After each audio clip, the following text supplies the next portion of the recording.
saja kita perhatikan firman Tuhan.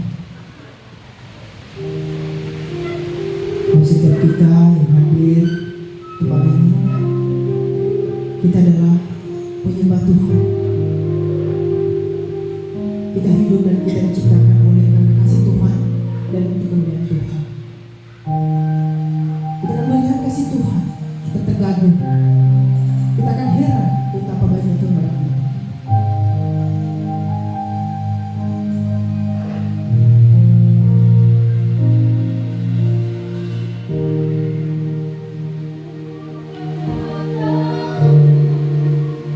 Melihat wajah-Mu,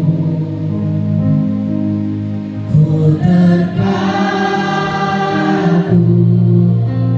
bila ku lihat hidupku dan karya tangan-Mu.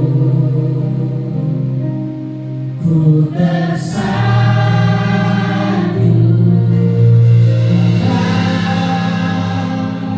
semua yang baik dalam hidupku.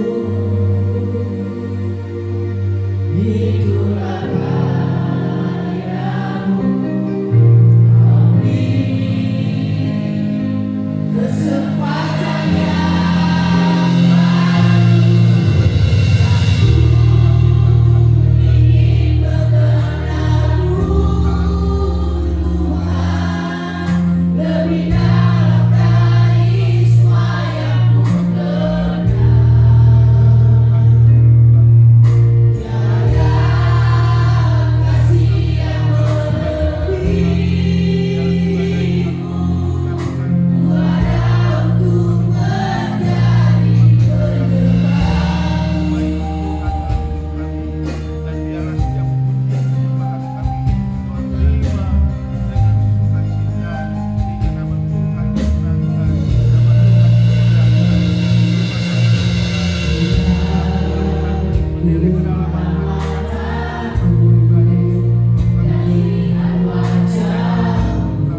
bisa dikondisikan ya Bang ya.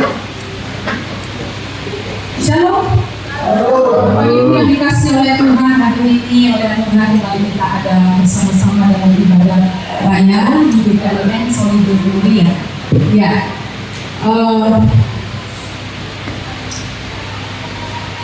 Saya punya HP Bapak Ibu. HP ini mereknya Samsung. Ya, Samsung ya. Nah, ini sudah menjadi hak pakai saya, ya boleh juga bilang hak milik saya. Nah, ini baru enak. Kurang lebih 5 tahunan gitu ya. 7 untuk saya, jadi untuk Pak. Saya tanya Pak, ini sudah berapa tahun usianya? 7. Berarti kalau 7 tahun sama saya kurang lebih sudah ada 5 tahun. Ya, kalau saya tidak salah. Nah, ini HP bekas Pak Tan diberi kepada saya. Saya suka yang bekas-bekas, nggak apa-apa, yang penting bisa dipakai. Ya. Nah, harganya waktu dibeli ini mahal, masih mahal. Tapi sekarang saya tanya berapa Pak, murah kok ini? Katanya udah murah. Nah, kalau murah saya nggak mau jual. Rencananya saya mau jual, tapi karena murah saya nggak mau jual. Jadi ini katanya dulu dibeli dengan harga 13 juta. Jadi saya ini pemborosan itu bagi Pak Tan beda lagi ya. Jadi, nah pada saat itu ya kenapa ini mahal ya, karena memang di dalamnya banyak fitur-fitur ya, banyak aplikasi-aplikasi yang mungkin canggih pada masanya. Nah, jadi kalau kita pakai ini kita lebih dipermudah gitu ya, dari segi kerjanya, keinginan kita, ekspektasi kita itu bisa tercapai dengan adanya HP ini. Tetapi dengan berjalannya waktu Bapak Ibu, HP ini ternyata mulai lemot. Bukan hanya lemot, tetapi menjadi error. Ya, kenapa bisa begitu? Ada Sinadin bilang sama saya, Mak, kasihan kan HP Mama, enggak ada yang komunikasi. Saya bangga kok punya ini masih bisa komunikasi. Ini udah ada tombolnya, kalau mau lihat apa, saya suka gitu pakai suara. Pak Tan sering marah dengan saya karena dia jadi kaget. Kalau tiba-tiba saya nonton Facebook ada suaranya, dia bawa mobil, kaget dia kan begitu. Nah, karena suaranya kenceng. Nah, jadi nggak bisa dikecilin lagi otomatis. Jadi harus kita kembali ke mode pengaturan. Lalu nanti bisa dikecilkan. Jadi seperti itulah kondisi HP ini. HP ini sudah lemot. Saya mau cari nama Ibu Rini, ya mau telepon, nunggu beberapa detik baru bisa dia lihat namanya, nggak langsung keluar, ya. Dan lemot, bukan hanya lemot, error. Nah, tapi pertanyaan kenapa bisa begitu? Ya, karena zaman sudah berubah dan dia semakin canggih. Terus ya terjadi dan mengalami upgrade. Nah, sehingga HP saya ini terbilang sudah jadul dan juga lemot, bahkan error. Nah, aplikasi di dalamnya nggak pernah saya perbarui. Kalaupun padahal di dalam sudah tersedia, ya tinggal ngeklik saja. Kadang-kadang perintah itu atau materinya sudah disiapkan. Tinggal saya ikuti saja perintahnya. Karena pembaharuan. Ini WA perlu diperbaharui, Facebook perlu diperbaharui, ada notifikasinya. Tinggal klik saja 1 jempol, tapi Bapak Ibu itu tidak bisa terjadi karena saya malas. Ya, malas melakukannya sehingga HP saya ini jadinya tidak bisa berfungsi sebagaimana harusnya. Nah, Bapak Ibu yang dikasih oleh Tuhan, kehidupan kekristenan ya pun demikian, sama seperti HP. Kalau dia nggak di-upgrade, kalau dia nggak dilakukan pembaharuan di dalam hidupnya, itu akan menimbulkan banyak masalah. Masalahnya bisa datang kepada diri kita sendiri, juga kepada orang-orang yang di sekitar kita. Itu dia. Kalau hidup kita tidak di-upgrade, kalau hidup kita tidak ditransformasi, kalau hidup kita tidak mengalami pembaharuan, Bapak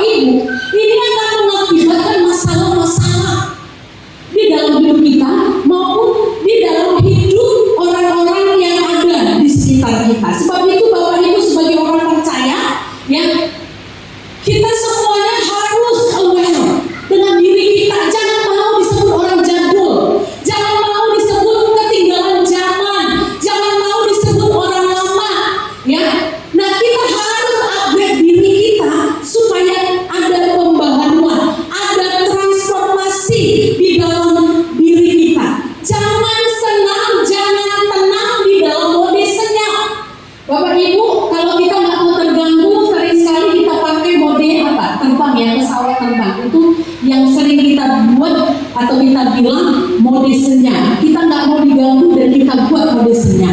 Nah Bapak Ibu, kalau terjadi atau kita buat HP kita seperti itu, otomatis tidak akan ada fungsinya secanggih apapun HP yang kita miliki, ini tidak akan berfungsi apa-apa. Tapi ketika modesenya atau mode tenang ini kita tekan dan dia menjadi aktif, maka segala informasi bisa kita dapatkan, bahkan kita bisa mengendalikan handphone ini sesuai dengan yang kita perlukan. Nah, hidup kita pun demikian Bapak Ibu. Sering sekali kenapa perubahan tidak terjadi, kenapa transformasi tidak terjadi, karena apa? Kita tidak mengaktifkan. Saya pernah bahkan kali ini, kalau nggak salah 3 minggu yang lalu ya, aktivasi segala potensi lain di dalam diri kita. Tidak ada jalur ninja, tidak ada jalan ninja untuk mencapai kepada sebuah transformasi perubahan dalam diri kita. Kita harus mengaktifkannya.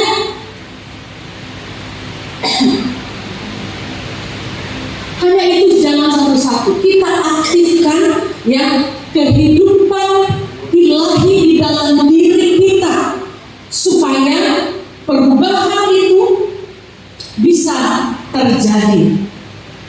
Bapak Ibu, maka kita nggak heran kalau seandainya ada orang, kita lihat saban hari dia di gereja, saban hari kita lihat dia melipat tangan dan berdoa. Kalau di gereja angkat tangan tinggi-tinggi luar biasa, sepertinya dia orang yang paling rohani. Tapi dalam hidup praktek sehari-hari kita nggak melihat transformasi dalam dirinya. Bapak Ibu, itu bukan kesalahan gereja, itu bukan kesalahan orang lain yang melayani kita, tapi itu kesalahan kita sendiri. Karena apa? Kita nggak mengaktifkan potensi ilahi di dalam diri kita, sehingga perubahan itu semakin hari semakin nyata. Nah, hari ini Bapak Ibu, saya berikan tema untuk menjadi renungan khotbah hari ini adalah transformasi atau upgrade hidup dari manusia lama ke manusia baru dalam rangka mewujudkan kerajaan Allah di bumi. Transformasi atau upgrade hidup dari manusia lama ke manusia baru dalam rangka mewujudkan kerajaan Allah di muka bumi ini. Nah, Bapak Ibu yang dikasihi oleh Tuhan, kita harus upgrade, harus ada transformasi. Tanpa ada transformasi, maka tidak akan pernah terwujud yang namanya kerajaan Tuhan ya di bumi seperti di sorga. Itu gak akan bakalan terjadi Bapak Ibu. Mau bagaimana kita getolnya belajar firman Tuhan, hafal firman Tuhan, mengerti firman Tuhan, tapi kalau kita tidak mengalami sebuah transformasi, maka Bapak Ibu tidak akan pernah terwujud yang namanya kerajaan sorga di bumi melalui hidup kita. Nah, dalam kitab 2 Korintus 5 ayat 17, firman Tuhan berkata bahwa sesungguhnya orang yang ada di dalam Kristus adalah ciptaan baru. Yang lama sudah berlalu, sesungguhnya yang baru sudah datang. Kalau saya bertanya kepada kita semuanya, apakah Bapak Ibu percaya kepada Kristus, percaya kepada kuasa kematian kebangkitannya? Semua kita pasti berkata, ya saya percaya. Itu sebabnya saya ada di sini sekarang beribadah. Karena saya percaya. Mungkin itu adalah jawaban kita. Tetapi Bapak Ibu yang dikasihi oleh Tuhan, mari kita kaji. Percaya dan berbuat adalah satu kombinasi yang tidak bisa dipisahkan. Beriman dan berbuat, selamat dan berbuat itu tidak bisa dipisahkan satu dengan yang lain. Orang yang percaya maka dia akan melakukan apa yang dia percayai. Orang yang selamat dia akan mempraktekkan kehidupan layaknya orang yang sudah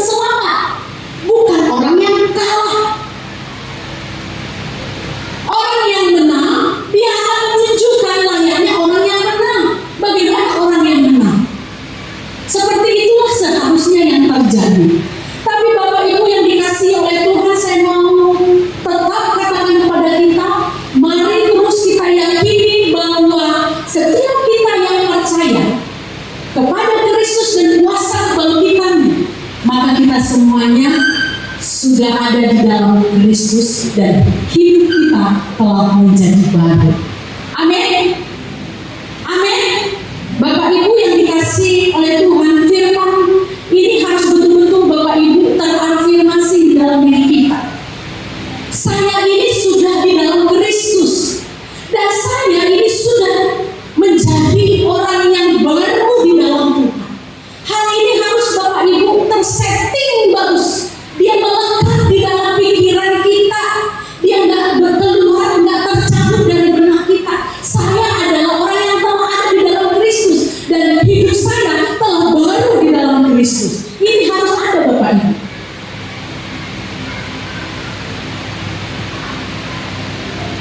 Untuk menuju transformasi Bapak Ibu, ini satu settingan yang nggak boleh nggak ada di dalam otak kita, di dalam pikiran kita, bahwa saya ada di dalam Kristus dan hidup saya sudah menjadi baru. Karena yang lama sudah berlalu, sesungguhnya yang baru sudah datang. Nah, kalau ini Bapak Ibu tersetting, nggak keluar dari pikiran kita, dari benak kita, dari ingatan kita, Bapak Ibu, saya percaya kita akan sadar. Semua kita akan sadar. Dan bahkan dari hari ke hari kita makin sadar bagaimana kita hidup dan untuk siapa kita hidup. Ketika settingan itu melekat bahwa saya adalah milik Kristus dan saya sudah menjadi baru di dalam Kristus, maka Bapak Ibu, semakin hari akan muncul kesadaran di dalam diri kita bagaimana saya harus hidup dan untuk siapa saya hidup hari ini. Kalau saya masih ada sampai hari ini, saya tahu kemana saya harus bergerak dan untuk siapa saya bergerak. Itu dia Bapak Ibu. Kalau settingan itu tetap ada di sini. Itu sebabnya mari kita terus ya afirmasi, tapi bukan afirmasi yang hanya untuk membuat kita sekedar kamuflase ya, membayang-bayangkan, tetapi betul-betul settingan itu ada lengket menetap di pikiran kita bahwa saya adalah milik Kristus dan hidup saya sekarang sudah menjadi baru. Yang lama sudah berlalu, sesungguhnya yang baru itu sudah datang. Oleh sebab itu saya harus tahu apa yang harus saya lakukan.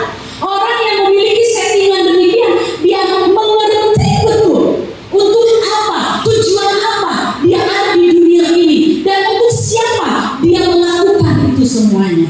Dan tentu jawaban kita semuanya pasti sama, yaitu kepada Tuhan, untuk kemuliaan Tuhan dan untuk Tuhan. Nah, Bapak Ibu yang dikasih oleh Tuhan, 3 minggu ke depan dan minggu ini tetap dalam tema besar menjadikan ya semua orang umat yang mampu menciptakan dan membawa suasana surga dimanapun, ya, seperti di surga, di bumi seperti di surga. Nah, dalam minggu ke depan ini kita akan melihat bagaimana perubahan itu bisa kita mulai.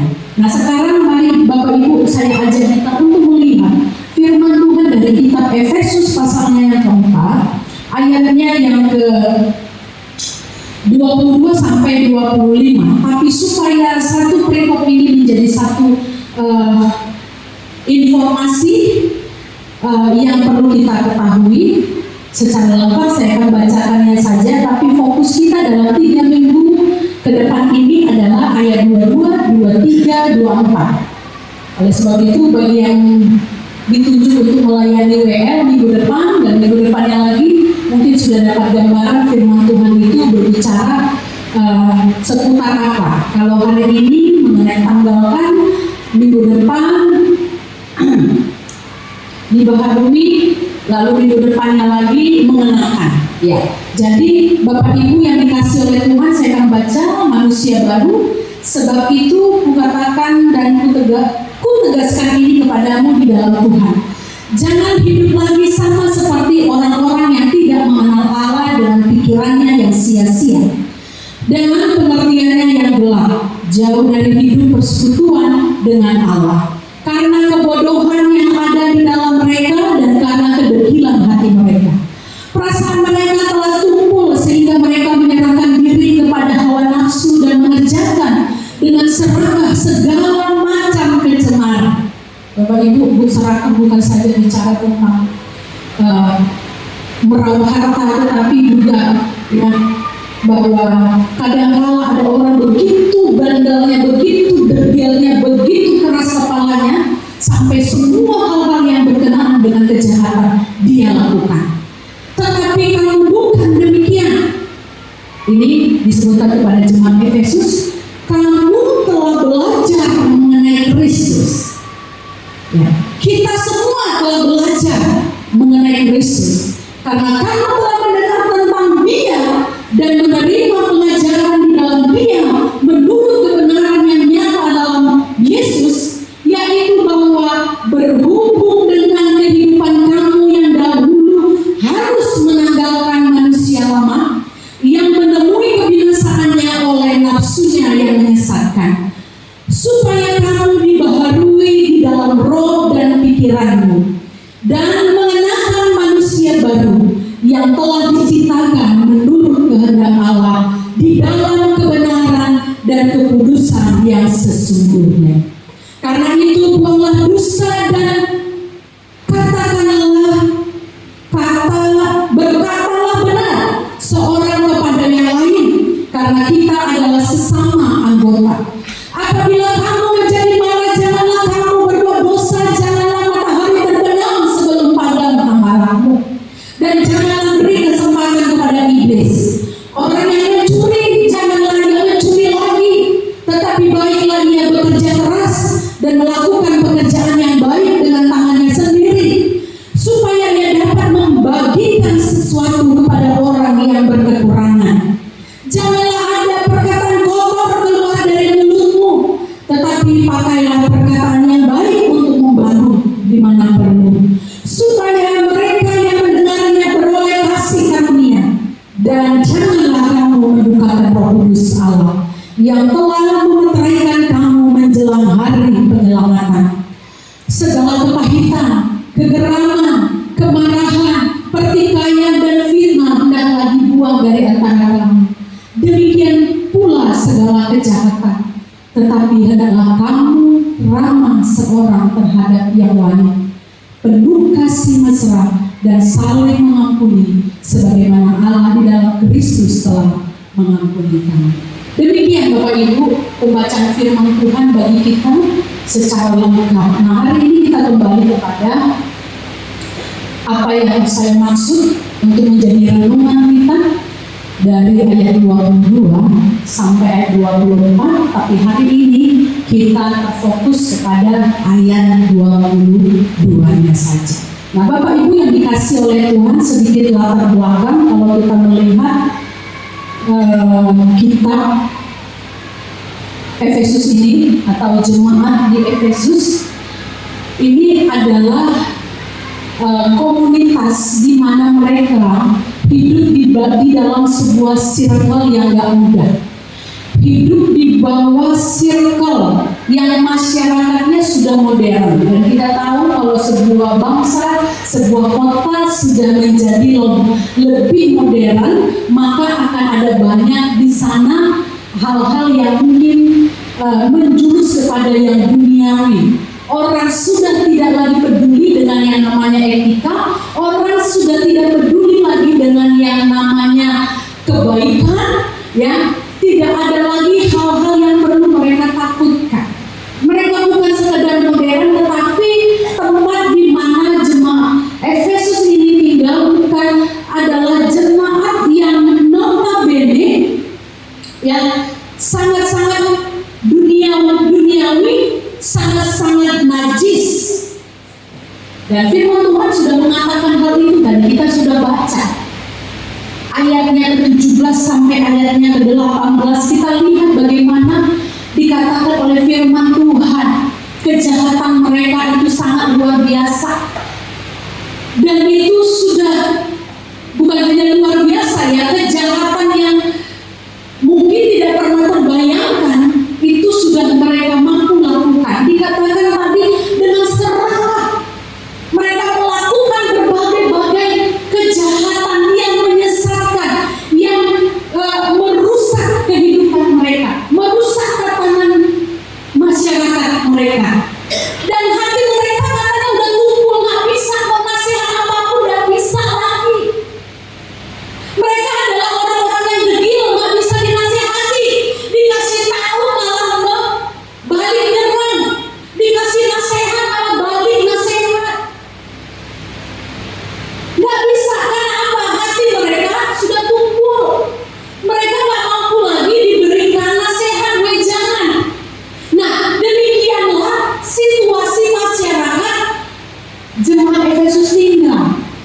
Nah, dalam rangka ini, Rasul Paulus menasihatkan jemaat yang ada di Efesus.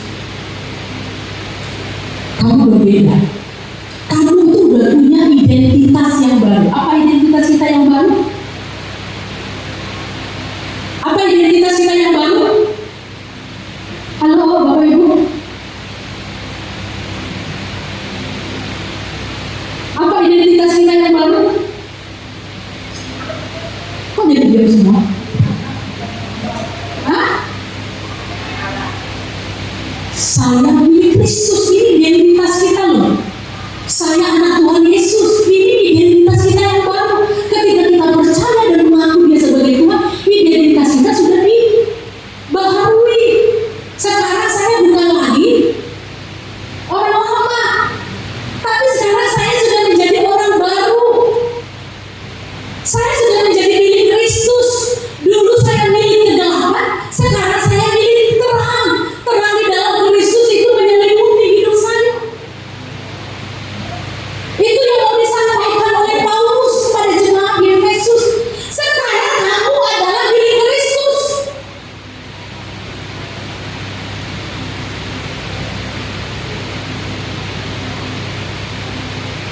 Jadi jangan lagi bawa dirimu, berhamba dirimu kepada cara-cara yang lama. Nah, kehidupan jemaat, kehidupan masyarakat di tempat ini, Bapak Ibu, itu kehidupan juga yang mungkin kita juga sedang hadapi hari-hari, ya. Tingkat hedonismenya sangat tinggi. Bagaimana mereka bisa hidup dengan cara yang baru? Dengan setiap hari orang yang menunjukkan tampilan-tampilan yang luar biasa. Apa istilahnya kalau sekarang itu flexing ya? Oh ya, flexing. Seakan-akan dia menunjukkan kepada dunia bahwa dia berkecukupan, dia orang yang hebat, dia orang yang banyak duit, orang yang kaya, orang yang tajir.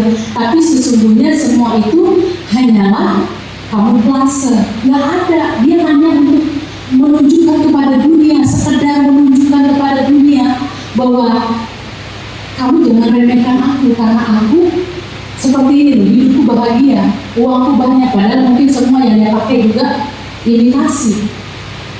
Dan Bapak Ibu, gaya atau hidup yang demikian ini banyak merusak mental. Gak usah merusak, jangan bilang hanya merusak jemaat Tuhan. Hamba-hamba Tuhan pun begitu, suka flexing Bapak Ibu. Gak bisa jadi diri sendiri. Saya kadang-kadang suka malu gitu. Apalagi ketika saya mulai direndahkan, ya, ini pendeta biasanya ini, pendeta tak berduit ini. Kadang saya kalau kumpul gitu dulu ya, tapi sekarang saya nggak mau terganggu. Orang mau merendahkan saya, orang mau lihat saya sebelah mata, saya nggak peduli. Saya hanya tahu dan mempedulikan bagaimana Tuhan terhadap saya. Kalau Tuhan melihat saya dengan rendah, itu harus menjadi sesuatu yang menjadi perenungan bagi saya. Tapi kalau hanya baru manusia yang merendahkan saya nggak peduli. Karena dilihat sebelah mata begitu. Saya nggak perlu tunjukkan ini saya nggak perlu tunjukkan itu. Tetapi Bapak Ibu, banyak sekarang hamba-hamba Tuhan itu jatuh kepada dosa flexing. Karena apa? Di sekitarnya di mana-mana hamba-hamba Tuhan saling berlomba-lomba tunjukkan jam yang mahal, mobilnya yang mahal, rumahnya yang megah, jemaatnya yang ribuan, puluhan, mega church dan lain sebagainya. Saya bersyukur ikut program 321, seorang hamba Tuhan dari Kuala Lumpur. Bahkan dia tidak terlalu dikenal di jemaatnya, itu sebuah gereja mega church. Jemaatnya itu tidak tahu kalau dia adalah gembala di situ. Karena apa? Dia nggak mau menunjukkan diri dan menonjolkan diri di gereja yang jemaatnya sangat besar. Dan dia minta orang-orang lain yang berkorban, dan dia memang sekali-sekali. Tapi dia pergi kemana? Dia pergi. Ada dana dari gereja. Dia pergi ke desa-desa. Dia berkorban di tengah-tengah jemaat-jemaat yang kecil. yang jemaatnya hanya 5-10 orang, dan di sana dia memberkati jemaat itu. Dan ketika dia ada di dalam sebuah perjamuan makan, dia tidak meminta supaya orang memberikan jalan baginya, karpet merah, tempat duduk yang khusus, dan menyediakan makanan yang baik karena dia adalah gembala senior. Tapi dia ada di barisan yang lain. Dia ikut ngantri dengan yang lainnya. Ini cerita, saya belum pernah ikut, tapi cerita dari hamba-hamba Tuhan yang ikut pada satu kali diundang ke Malaysia, ke Kuala Lumpur, ke gereja itu. Jadi pendeta yang selama ini ya begitu angkuhnya, merasa sudah hebat, ya ingin diberikan perlakuan khusus. Lihat cara Bapak itu menjadi malu sendiri. Kita belum apa-apa, dia sudah luar biasa loh pembawaannya, tapi dia begitu rendah hatinya. Dan bukan hanya perkataan dan sikap dan seluruh kehidupan. Kalau saya lihat bagaimana kami Zoom setiap Rabu dan Jumat itu, ya dari wajahnya itu dapat tergambar. Anaknya juga pernah sekali saya dengarkan juga menyampaikan firman Tuhan begitu sederhana, begitu mau profet. Tidak seperti yang saya saksikan kami hamba Tuhan di Sumatera Utara ini, penuh dengan keangkuhan, haus dengan jabatan, haus dengan pengakuan, dan itu sangat memalukan. Nah, Bapak Ibu yang dikasih oleh Tuhan, inilah situasi yang terjadi di Efesus. Nah, tapi Rasul Paulus mengingatkan dengan tegas kepada jemaat supaya mereka ingat bahwa mereka punya identitas yang baik.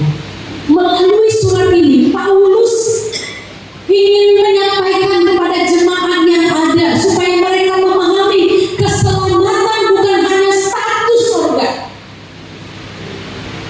tapi gaya hidup baru yang kelihatan. Keselamatan bukan hanya status surga, tapi gaya hidup baru yang kelihatan.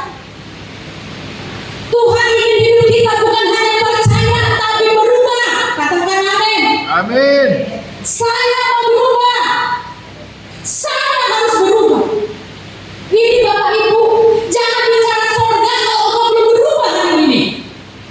Jangan sok pintar mulutmu bilang aku pasti ke surga. Kalau hari ini kau masih menipu, hari ini bibirmu masih suka mengucapkan kata-kata yang tidak baik.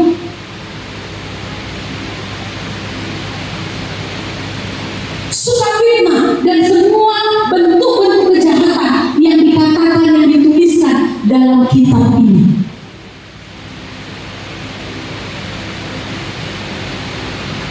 Bukan hanya diselamatkan, tapi kita mesti disucikan dari waktu ke waktu. Bukan hanya punya iman, tapi kita harus punya hidup seperti Kristus.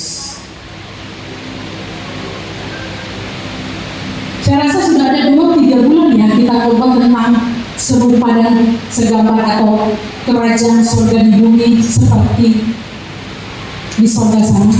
Ini sudah 3 bulan. Bapak Ibu, coba Bapak Ibu jujur selidiki. Apakah sudah ada perubahan dalam diri saya? Ataukah semua ini hanya sebuah teori yang dibicarakan saja? Khotbah yang sekedar didengarkan untuk mengisi ruang mimbar ini sebagai pelengkap. Bapak Ibu, sia-sia mimbar setiap minggu kalau kita tidak bertransformasi. Tidak ada secuil perubahan terjadi dalam diri kita. Firman Tuhan hari ini sangat keras Bapak Ibu. Ajakan yang disampaikan oleh Paulus ini bukan ajakan main-main. Ini ajakan yang serius. Ini ajakan yang sangat tegas. Pada ayat 17 dikatakan, kukatakan dan kutegaskan. Firman ini serius Bapak Ibu.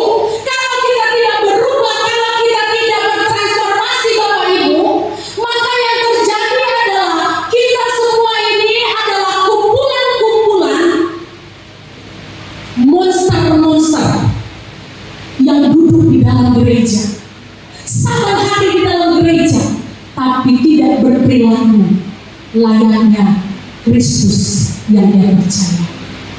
Mengerikan Bapak Ibu, sangat mengerikan. Untuk itu Bapak Ibu, Paulus dengan tegas katanya, "Kutegaskan kepadamu jemaat Efesus, jangan hidup lagi sama seperti orang-orang yang tidak mengenal Allah dengan pikirannya yang sia-sia." Artinya kalau saya mau bahasakan bahasanya Paulus ini untuk zaman sekarang ini, Bapak Ibu, jangan hanya jadi Kristen KTP. Karena KTP itu nggak bisa menjadi garansi engkau masuk ke surga. Nggak akan bisa. Ada orang begitu bangganya ngaku dia sebagai orang Kristen, bahkan menyebut pembela Kristen, pembela Yesus, rela mati, tetapi perbuatannya nggak berubah. Bapak Ibu, nggak ada artinya pengakuan kita itu. Pengakuan kita hanya sampah di hadapan Tuhan.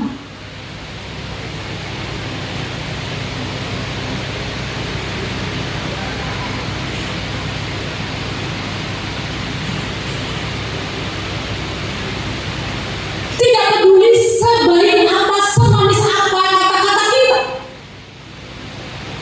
kalau perbuatan kita tidak beriringan dengan apa yang kita katakan. Bapak Ibu, saya berkata demikian bukan berarti saya sudah sempurna dan lulus di sini. Saya pun sedang berjuang supaya apa? Karya Kristus di atas kayu salib itu tidak menjadi percuma. Kalau hanya kita percaya lalu kita nggak berbuat dan kita enak masuk ke surga, Bapak Ibu, siapapun bisa buat seperti itu.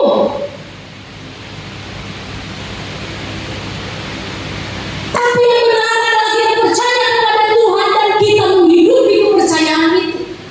Hidup seturut dengan apa yang Tuhan Yesus lakukan. Jangan hanya jadi Kristen karena itu.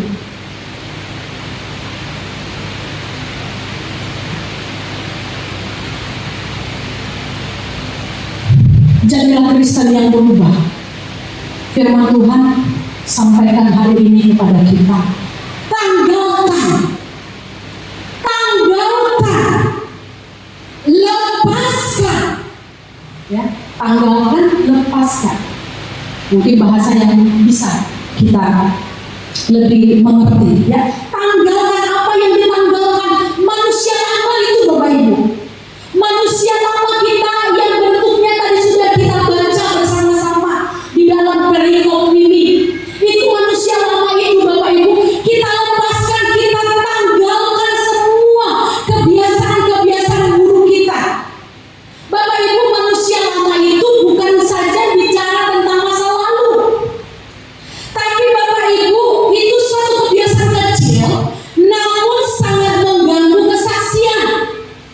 Kebiasaan lama itu adalah sebuah kebiasaan mungkin itu terlihat kecil dan sederhana, tapi Bapak Ibu itu mengganggu kesaksian. Apalagi kita mau bicara menghadirkan kerajaan sorga di bumi ini, itu gak akan mungkin Bapak Ibu. Kalau manusia lama kita terus kita gandolin, kita pakai, kita kenakan, kita tidak akan pernah bisa Bapak Ibu menghadirkan kerajaan sorga di bumi seperti di sorga. Nggak akan mungkin bisa Bapak Ibu.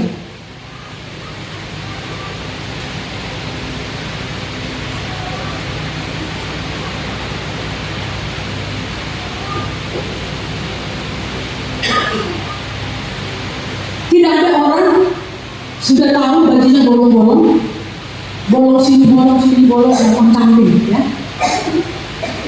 Bukan hanya bolong, tetapi juga udah baunya luar biasa. Udah lengket segala yang bau-bau di bajunya. Dan dia masih nyaman pakai, nggak ada Bapak Ibu. Kecuali kalau kita sudah gila. Kalau kita masih waras, kita tidak akan pakai baju yang modelnya seperti itu. Nah, kehidupan kekristenan kita pun seperti itu Bapak Ibu. Gambarannya seperti itu.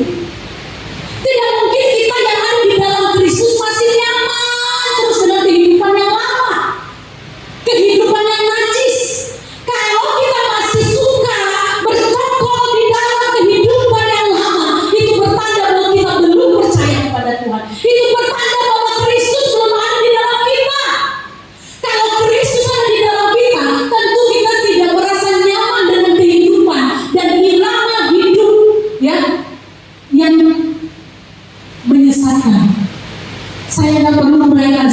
satu apa itu. Tapi Bapak Ibu, mungkin saya bisa kasih contoh beberapa hal yang menjadi kebiasaan-kebiasaan kita sehari-hari tanpa kita sadari, dan itu merusak kesaksian kita. Bahkan bukan hanya merusak, tetapi tidak mungkin bisa menghadirkan surga di bumi ini. Mungkin Bapak Ibu, siapa di sini kalau lihat sebuah komen ada status, atau mungkin kita lihat video di media sosial, dan mungkin kata-katanya, statusnya itu membuat kita seakan-akan terganggu dan ingin membalas dengan kata-kata, dengan komentar yang pedas.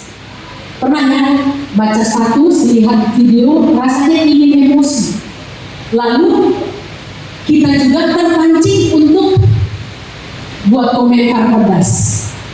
Ada yang pernah mengalami seperti itu? Hah? Ada yang pernah melakukan itu? Hebat semua di sini rohani, hanya saya nggak rohani bukan? Hanya saya nggak rohani, karena saya pernah begitu. Saking gemesnya saya buat komentar takut gitu ya. Bah dengan kata-kata yang pedas supaya mati ya. Kalau bisa ya tidak lagi terlihat batang hidungnya. Nah itu, apalagi kalau udah berhubungan dengan masalah agama. Tapi saya sensitif gitu. Nah, tapi saya sadar apa artinya saya mesti marah-marah dan menghujat dengan komentar-komentar yang menyakitkan. Itu justru tidak mendatangkan surga bagi orang yang membacanya, tapi neraka, rasa panas yang menjadi-jadi. Tapi si Nadine tadi pagi, ya, dari si Nadine, nah, jadi di Papua kata-kata sekarang ini gereja sedang ditutup, ya, ditutup oleh orang-orang Muslim. Padahal orang Muslim belum masuk ke sana, minta bangun masjid diperbolehkan. Tapi begitu mereka sudah menjadi lebih banyak jumlahnya, mereka mulai merasa punya power. Nah, gereja ditutup. Nah, memang kita kalau dengar begini, rasanya mau singkirkan lengah jihad demi Kristus. Mungkin kita bilang gitu ya kan? Allah Akbar takbir. Mungkin kita bukan dengan bahasa itu ya. Nah, mungkin begitulah kalau kita masih manusia duniawi. Tapi Allah perlu dibela, karena kalau ada Allah yang perlu dibela, dia bukan Allah yang sesungguhnya. Jadi tidak perlu kita ribut, dan saya melatih diri saya di situ. Mau bagaimana jungkir balik orang itu menjelek-jelekan kekristenan, ya sudah. Kita doakan saja. Dia adalah Paulus masa kini. Dan satu waktu Tuhan yang menerangi pikirannya, Tuhan menangkap sebagaimana Tuhan menangkap Paulus. Tuhan juga bisa menangkap Zuma, Tuhan bisa menangkap Doditan, Tuhan bisa menangkap semua mereka para pencemooh itu untuk menjadi milik kepunyaannya. Amin. Iya. Nah, Bapak Ibu, coba di sekitar kita, di dalam media sosial yang kita lihat, begitu banyak hal seperti itu. Deteksi, apakah saya sering sekali terpancing untuk membuat komentar yang tidak membangun? Nah, atau mungkin saat kita merasa harus selalu benar dalam diskusi keluarga, itu berarti kita masih manusia lama. Kalau tadi ya, kalau kita berkomentar pedas, berarti kita masih manusia lama. Kalau kita maunya menang dalam semua pembicaraan, kita ingin mendominasi pembicaraan, berarti Bapak Ibu, manusia lama kita masih kuat. Istri sampai tegal leher hanya untuk mempertahankan kebenaran, nggak ada artinya. Saya sangat diberkati dengan salah satu komentar dari seorang hamba Tuhan, teman kami dulu. Dia bilang begini, lagi berantem ya dengan pasangan, lalu dia bilang sama kami, cerita, pusing aku lihat kawan kita itu, suami istri tiap hari berantem. Padahal pengkhotbah, hamba Tuhan udah bicara firman Tuhan, tapi untuk masalah sepele saja mereka bisa berantemnya luar biasa. Lalu dia bilang, dia nasihati kawannya, ngapain sih kalian mesti berantem berhari-hari lagi? Apa yang kalian mau sampaikan kepada jemaat kalau kalian seperti ini? Dia nasihati kawannya, ya sebagai teman, ya dia beranikan diri. Rupanya kalau kamu ngalah sama suamimu, kamu mati. Atau sebaliknya, kalau kamu marah kalau kamu ngalah sama istrimu, kamu mati ya? Nggak mati. Nah kalau nggak mati, kenapa susah sih saling ngalah? Ya udah, kalau dia bilang dirinya benar, dia yang benar, ya udah, ya kamu yang benar, udah selesai kan? Tapi Bapak Ibu, kadang-kadang manusia lama kita ini lebih mendominasi gengsi kita, harga diri kita, lebih kita pertahankan daripada ya mendapatkan sebuah suasana yang damai. Nah saya juga sedang berusaha seperti itu, dan saya juga Pak juga sudah berusaha, sudah. Kalau kamu merasa benar ya sudah benar, walaupun saya sendiri, benar aku, gitu ya. Nah, tapi udahlah, masa aku jadi motor gitu ya. Jadi saya ngalah gitu ya. Nah, jadi Bapak Ibu, kalau kita masih kuat kekeh dengan cara-cara seperti itu Bapak Ibu, itu tandanya bahwa kita masih manusia lama. Kita belum milik Kristus.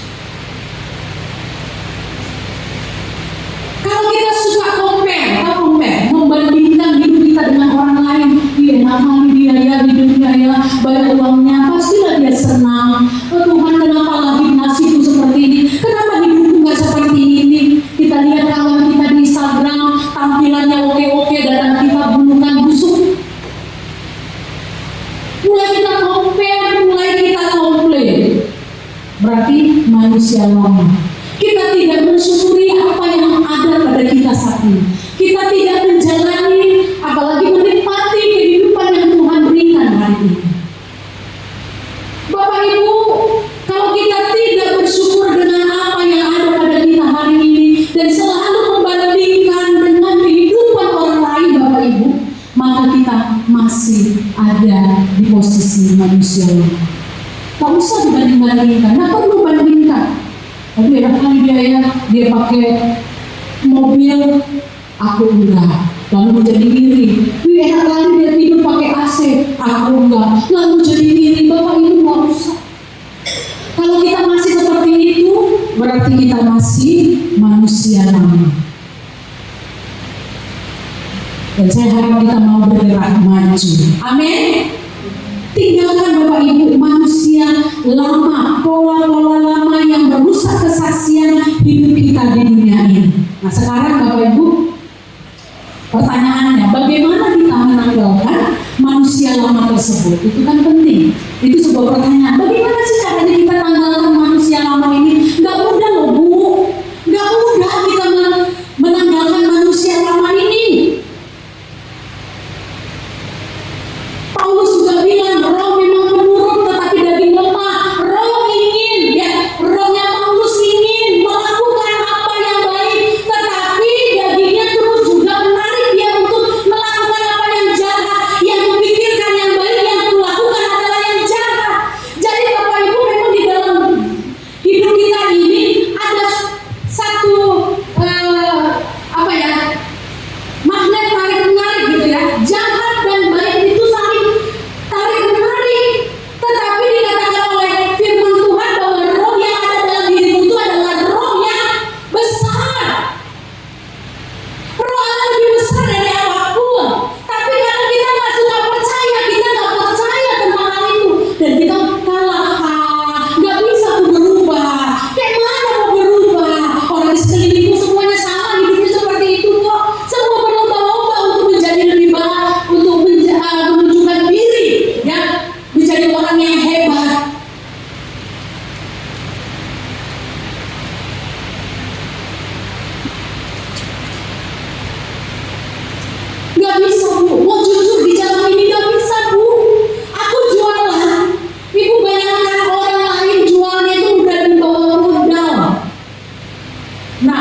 Kalau seperti itu bukan perjuangan, Bapak Ibu.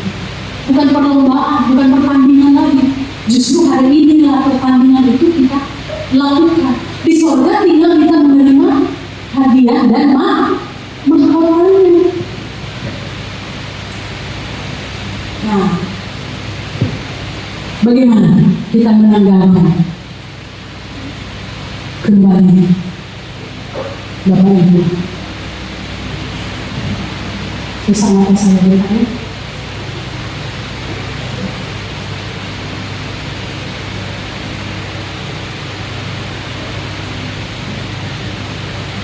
Yang kita lakukan adalah mulailah dengan transformasi batin. Ini Bapak Ibu, batin kita. Ini yang harus kita ubah terlebih dahulu. Bagaimana kita bisa menanggalkan manusia lama kita? Mulailah dengan transformasi batin. Atau sederhananya saya katakan, inginkan perubahan itu di hatimu. Inginkan perubahan itu di hatimu. Efesus 4 ayat 17, jangan lagi sama dikatakan. Jangan hidup lagi sama seperti orang-orang yang tidak mengenal Allah dengan pikirannya yang sia-sia. Kata, jangan hidup lagi sama. Artinya Bapak Ibu ada sebuah dorongan yang sangat kuat. Memang ini adalah sebuah perintah ajakan yang tegas dari Paulus, tetapi Bapak Ibu di dalamnya tersirat sebuah ketegasan yang harus kita buat di dalam hati kita, keputusan yang harus kita buat di dalam diri kita. Aku mau berubah, aku harus berubah. Itu harus ada di sini Bapak Ibu. Itu baru terjadi perubahan. Selama kita tidak kekeh, tidak bandel dengan diri kita sendiri, ya, bandel dia artinya maksudnya kekeh gitu ya, kuat komitmennya, kuat kemauan untuk berubahnya, itu gak akan mungkin terjadi perubahan. Jadi dalam diri kita ini yang harus inginkan perubahan itu sendiri di hatimu. Sebab apa Bapak Ibu? Sebab batinmu adalah ruang pertama di mana kerajaan Allah dimulai. Di sini Bapak Ibu, di dalam batinmu, di dalam hatimu. Di sanalah pertama kali kerajaan Allah itu dimulai. Ketika engkau membuka hatimu dan menginginkannya sungguh-sungguh, seperti engkau sedang berada di sebuah kebutuhan yang sangat urgen, dan engkau rindu sekali, ingin sekali dapat semua yang kamu inginkan itu. Seperti kita sudah tergesa sekali, seperti itulah harusnya keinginan untuk berubah terpatri kuat di dalam hati kita, di dalam batin. Kalau belum ada itu Bapak Ibu, mau jungkir balik kita tidak akan mungkin bisa. Ini berbicara tentang hati yang mau dibentuk ulang oleh Allah.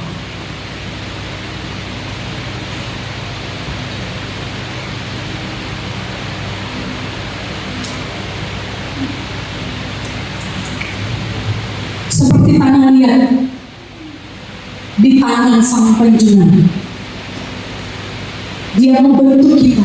Kalau tanah liat ini keras, bengal, degil, susah dibilangin, susah diarahkan, Bapak Ibu, tanah itu tidak akan pernah berubah jadi sebuah bahan atau penjunan yang cantik dalam pandangan Tuhan, apalagi dalam pandangan sesama.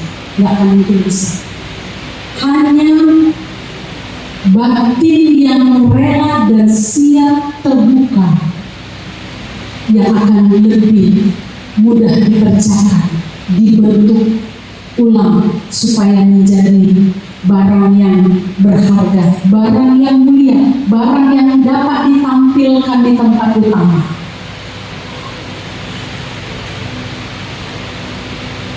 Harus bisa dibentuk. Kalau nggak bisa dibentuk, Bapak Ibu, susah untuk kita berubah. Susah untuk berubah.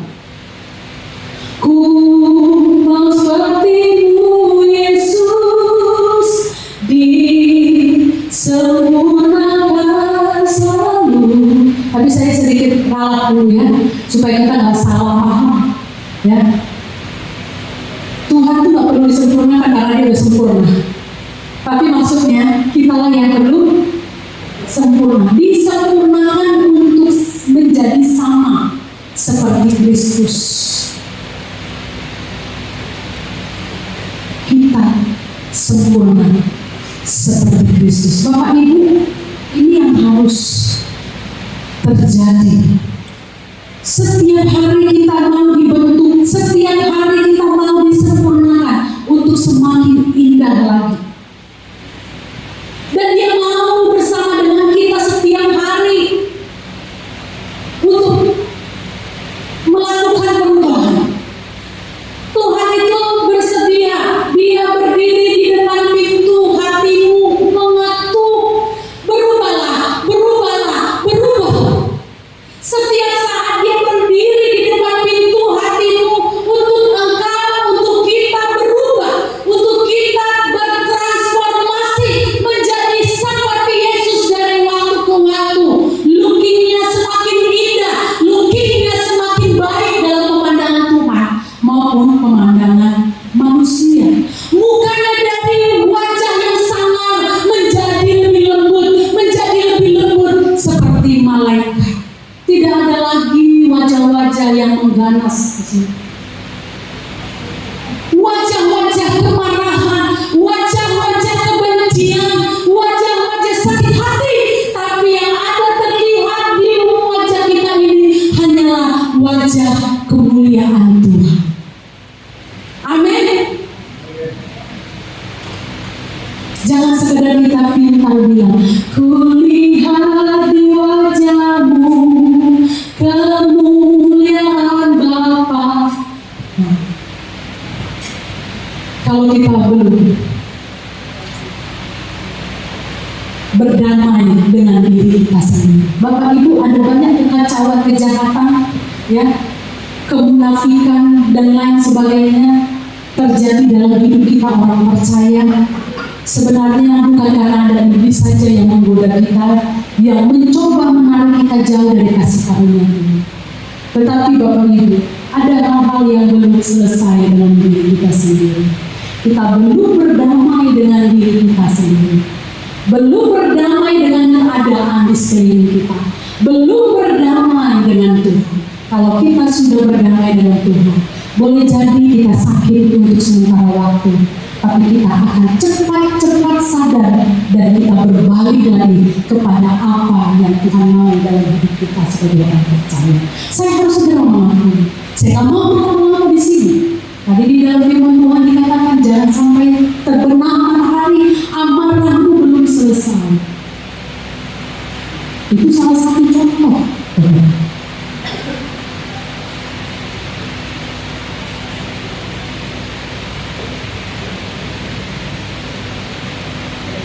Tadi malam kalau saya tadi malam ya, tadi malam atau tadi pagi, tadi malam itu saya karena lemas, lalu saya istirahat di kamar sambil scroll HP.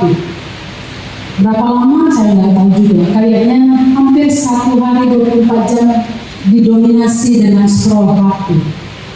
Tapi malam ketika saya merenungkan diri di hadapan Tuhan sebelum tidur, duduk di ruang tamu, tiba-tiba Roh Kudus ingatkan saya tentang bagian ini. Ini adalah bagian di mana kamu masih hidup dengan cara yang lama. Kamu habiskan waktumu untuk scroll HP berjam-jam sampai kamu nggak sadar berapa jam habiskan waktu itu. Tapi kamu beri sedikit ruang di dalam hatimu untuk terhubung dengan Tuhan. Sadar saya. Terima kasih Tuhan. Karena firman ini berbicara kepada saya di awal sebelum saya naik di atas ini. Ada lagi yang Tuhan ingatkan kepada saya yang harus engkau buang dari kebiasaanmu sepele, tetapi itu tidak membangun.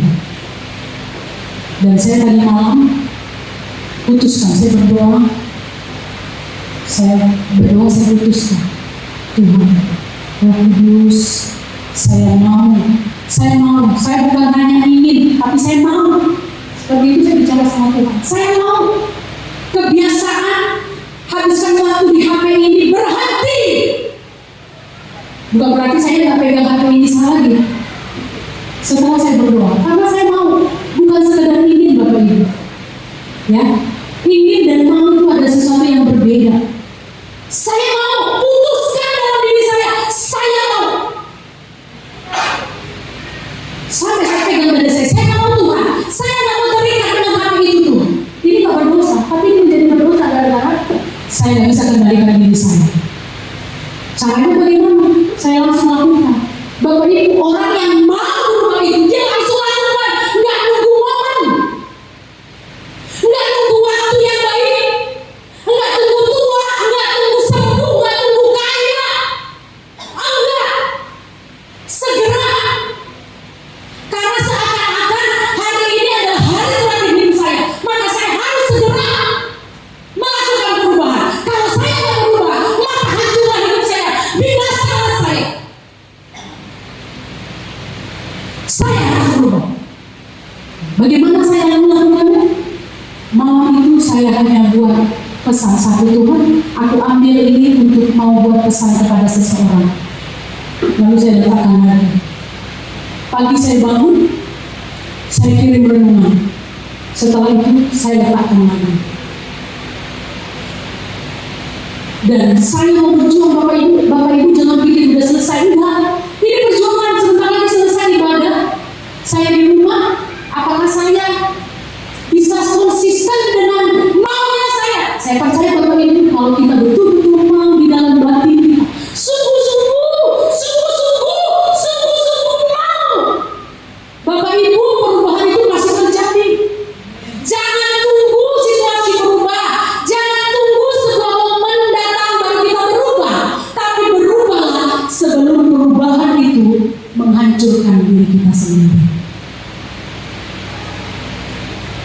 Bapak Ibu mau berubah? Mau berubah? Catat satu baik-baik. Bapak Ibu, saya, Tuhan pun tahu Bapak Ibu mungkin salah berubah menjadi seperti Yesus. Tapi coba renungkan dalam dirimu, apa kebiasaan burukmu yang kau mau itu diubah, itu berubah. Kalau kau mau, Tuhan bekerja di dalam batinmu. Amin. Tuhan bekerja di dalam hatimu. Aku mengetuk pintu. Bila ada yang membukakan, artinya kita bersedia dipengaruhi Roh Kudus untuk melakukan perubahan demi perubahan. Itu pasti terjadi. Masalahnya kita mau atau tidak.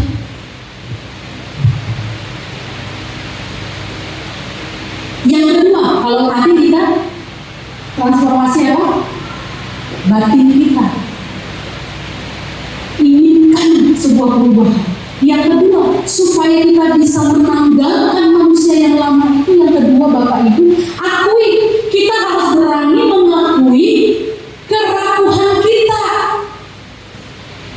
Jangan sombong, aku hebat, jangan bilang begitu. Kita harus berani mengakui kerapuhan kita. Bapak Ibu, manusia zaman sekarang itu pandai memakai topeng. Kita bisa terlihat kuat, tetapi pecah di dalam. Kita bisa terlihat berhasil, tetapi kering di hati.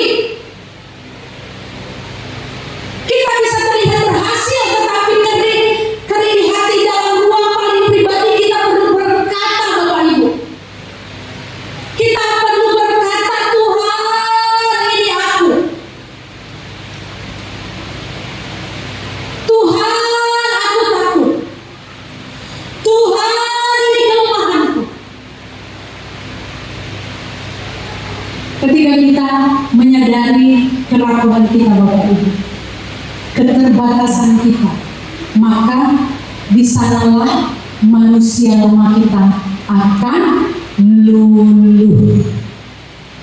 Doa Senin kemarin ya,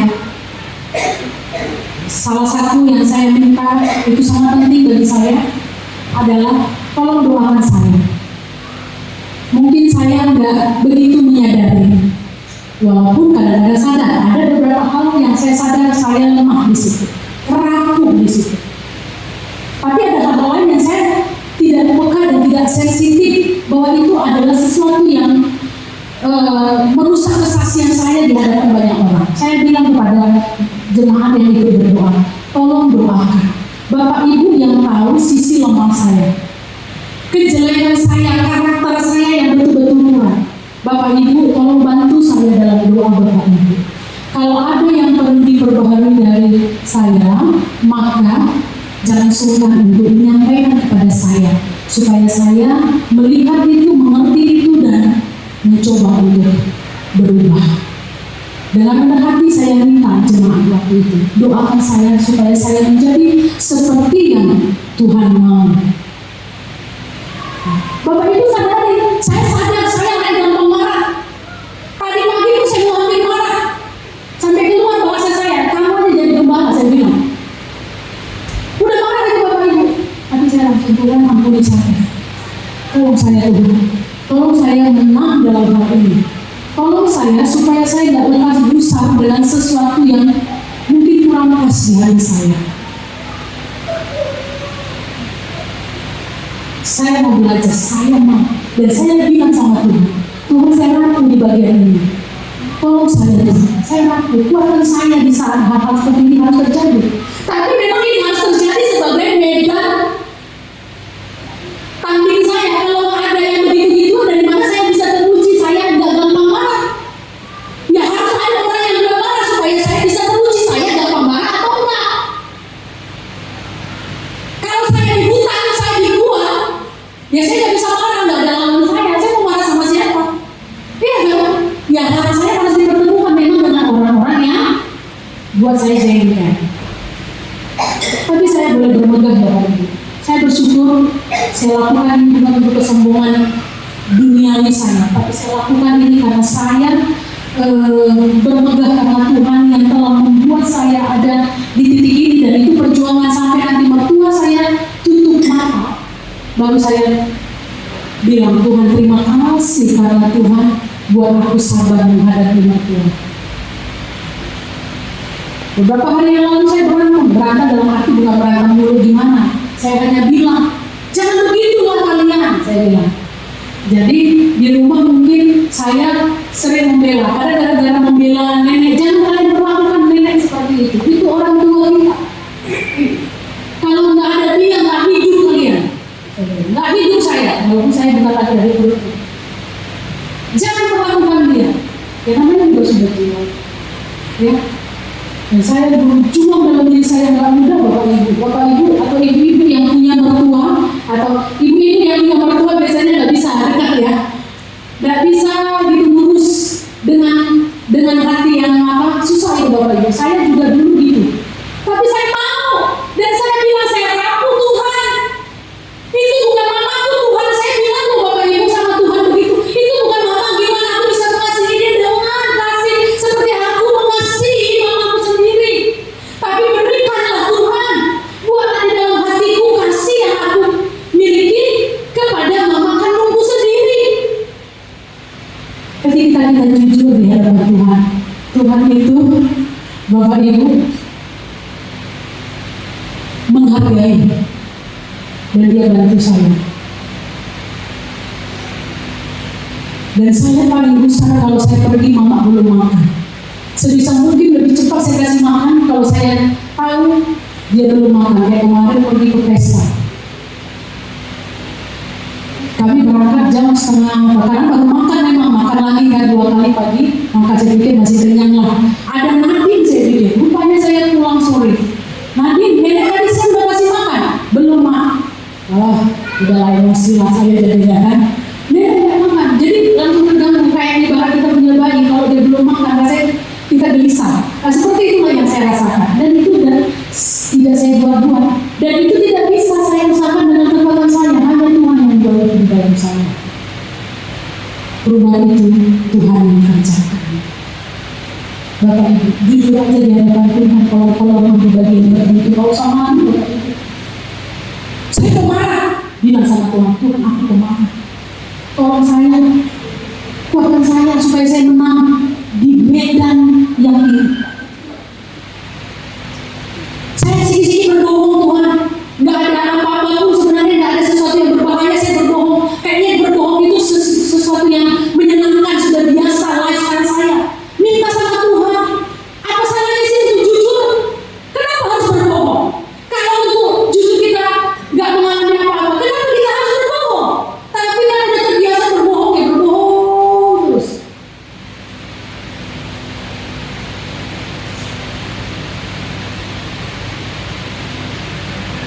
Bapak Ibu, mari jujur di hadapan Tuhan. Seorang ayah yang akhirnya berani berkata kepada anak-anaknya, Papa salah, maafkan Papa. Bapak Ibu, itu berarti kerajaan surga sudah ada di dalam hati. Batinnya sudah bertransformasi. Dia sudah pindah dari cara yang lama kepada cara yang baru. Bapak Ibu, untuk meminta maaf kepada orang jangan terlalu susah. Belajarlah, sekalipun itu kepada anak kecil. Nggak salah kok, nggak akan mati kok. Kita minta maaf sama anak, maaf sama siapapun.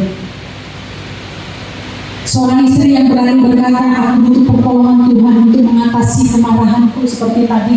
Ini adalah bahasa saya, kata-kata saya, kalimat saya yang saya ucapkan kepada Tuhan. Aku butuh pertolongan Tuhan untuk mengatasi kemarahanku. Kita mungkin yang melayani di gereja berkata, yang bertransformasi, aku bukan melayani untuk dilihat, tapi aku ingin kembali melayani dengan hati yang murni. Aku ingin melayani dengan hati yang murni. Aku nggak melayani supaya aku dilihat. Dengan hal seperti itu, kerajaan Allah hadir ketika hati kita terbuka terhadap perubahan dan kita jujur terhadap hal-hal yang mungkin masih salah dalam diri kita. Nah, Bapak Ibu yang dikasih oleh Tuhan, bila dua hal itu kita lakukan, yang tadi pertama apa? Inginkan atau mau berubah. Itu inginkan perubahan di dalam dirimu itu terjadi. Dan yang kedua, kita jujur di hadapan Tuhan tentang bagian-bagian rapuh hidup kita. Maka saya percaya Bapak Ibu, kita dimampukan dan kita akan menuju transformasi batin yang akhirnya membuahkan atmosfer baru di sekitar kita. Mari kita tanggalkan manusia lama dengan beberapa prinsip yang tadi saya katakan kepada kita. Kalau kita lakukan itu Bapak Ibu, maka yang akan terjadi adalah suasana di mana kita berada itu akan berubah. Karena satu orang mungkin sudah mulai berani untuk memaafkan, berani jujur, berani melakukan sesuatu yang baik. Komunitas gereja kita ternyata menjadi lebih damai ketika ada satu orang berhenti menyebarkan gosip. Bapak Ibu, mari kita belajar. Saya tahu di gereja kita ini, saya sendiri juga adalah pelakunya. Sering sekali yang nimbrung dan ikut dan tergoda untuk membicarakan dari pagi sampai malam kejelekan orang lain, keburukan orang lain. Padahal di depan kita sendiri, di muka kita sendiri, terlalu banyak kotoran yang perlu kita bersihkan. Tapi kita sibuk membicarakan kejelekan orang lain, padahal kita sendiri pun belum sempurna. Stop. Dan saya pun mau belajar tentang hal itu.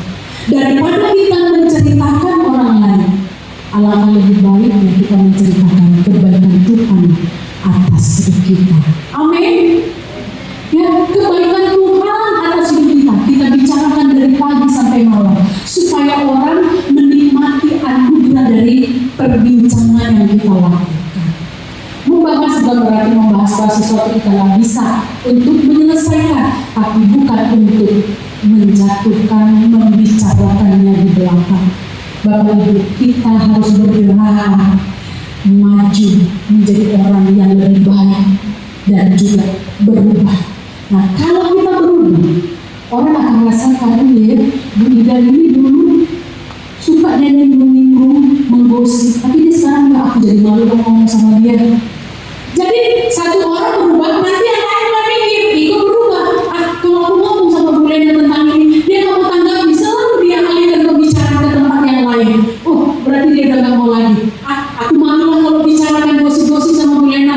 Mulai ada tambah satu lagi yang berubah, ya kan? Lalu datang lagi Ibu Palen, Mama Palen datang orang cerita, datang Mama Palen. Kemarin itu aku ditolong Tuhan loh, dialihkan pembicaraan. Lalu yang ngomong-ngomong gosip ini bilang, Mama Palen udah lain dilihat, agak lain dia, nggak mau lagi dia menggosip-gosip, dialihkan ke pembicaraan yang lain. Malu lagi kalau bicara begitu, kalau gosip-gosip sama Mama Palen, akhirnya berkurang lagi muka bumi ini orang yang bergosip, yang berkurang lagi GKI ini sisa baba. Amin. Kalau baba kalau kita bicarakan yang baik. Kalau baba kita boleh pada saat kita mengatakan Tuhan Yesus baik. Tuhan Yesus baik, sungguh amat baik. Nah, begitu itu boleh Bapak Ibu. Jangan nyanyi kita Tuhan Yesus baik, sungguh amat baik. Capek pemimpin pujian di sini. Udah mau mati-matian mereka memimpin kita begitu. Tapi ketika menggosip, mengata-ngatai orang, aku ya mah. Gitulah pintarnya dia, hebatnya dia. Jangan ada lagi di sini, termasuk saya. Amin. Gak usah. Jangan jadi hakim bagi saudara. Hakimi dirimu sendiri.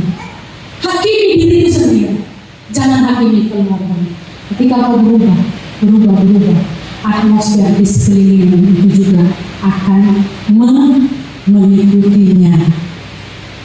Nah, sejak itu kerajaan Allah mulai menetes dari hidup kita. Amin.